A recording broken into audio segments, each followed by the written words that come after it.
A welter of voices, near and far, present and from eons past, drowned his thoughts. Raised in praise, the voices proclaimed his reign and cheered the inauguration of a new order. Yellow eyes lifted to the night sky, he saw the trembling stars flare, and in the depth of his being he felt the power of the dark side anoint him.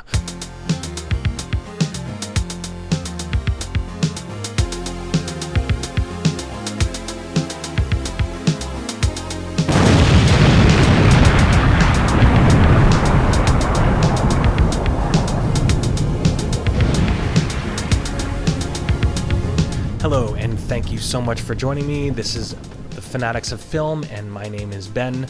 So this is coming from Data Racer. If you don't follow him on Twitter, Data Racer. He's pretty incredible. His whole thing is really cool. His mission statement is this: Star Wars child of the 80s, digital artist, data-driven voice for better Star Wars storytelling.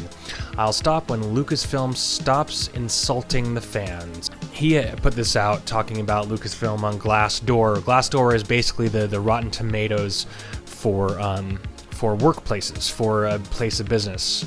For anyone wanting to work, is it a good place to work? Let's look it up. Let's figure this out. Let's find out what it's like to work there, what the management is like, and how they treat their employees. That type of stuff. Very interesting stuff. Very insightful. And you do have to have some credentials, and these people, it goes all the way back to 2013. I did some detailed research on this, and on Glassdoor. Yeah, it's just glassdoor.com. You can look up any job, any place of business, and it's kind of like a Better Business Bureau type of thing for employees, for people looking for work. Data Racer had this Twitter feed. Multiple Lucasfilm reviews on Glassdoor say that Kathleen Kennedy's leadership is paranoid, managers are abusive, and friends are hired into leadership roles who seem to actively dislike the properties and are proud they don't know Star Wars. Sounds like Lucas Story Group. So, a personal pride that comes with knowing you work for Lucasfilm, the satisfaction of feeling like you can actually take part in rather senior level type of decision making, even if you are not at a senior level. Cons. Management treats employees like children, giving them virtually no awareness of budget, process, or overall vision of the company.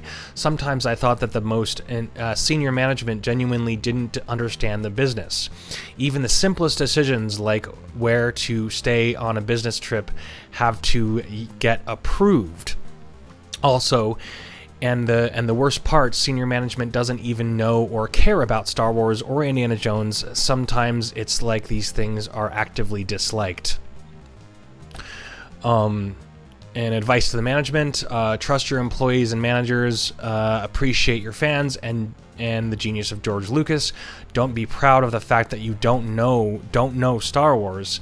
Hire people, especially at the senior level, with both a passion and talent, because they exist. And I just have to give a quick shout out to Revan. He is one of my awesome subscribers here on YouTube. He's got a really cool channel. If you get a chance, check his stuff out. He has some really cool things to say. Okay, so the next one is doesn't recommend. And there's like a thing where they approve of the CEO. So, and this doesn't approve of the CEO or doesn't recommend.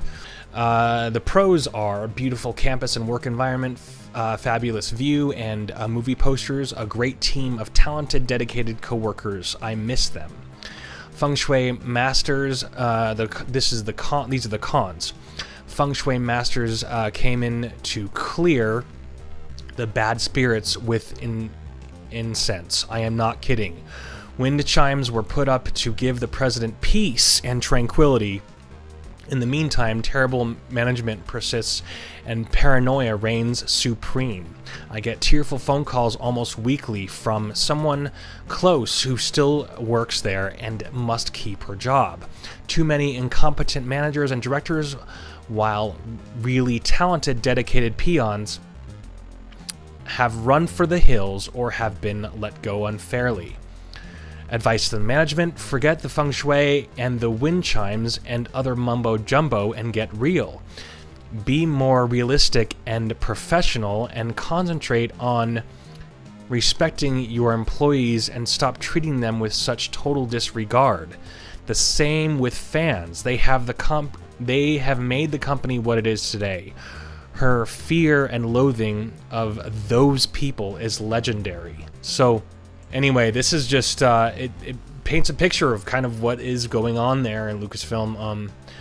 Obviously, you know, I mean, I get it. They all live in San Francisco, so I mean that's where Lucasfilm is based. So we get that. We understand all that. And, you know, there's probably some cooler things than Star Wars in San Francisco when you're living there in San Francisco because it's such a hip town. It's such a cool place to be. But right now it's kind of looking pretty scary as far as crime and everything else. And, you know, people shooting up in the streets in broad daylight and all kinds of defecating in streets. San Francisco is looking pretty scary right now with all the democratic socialism that's implemented.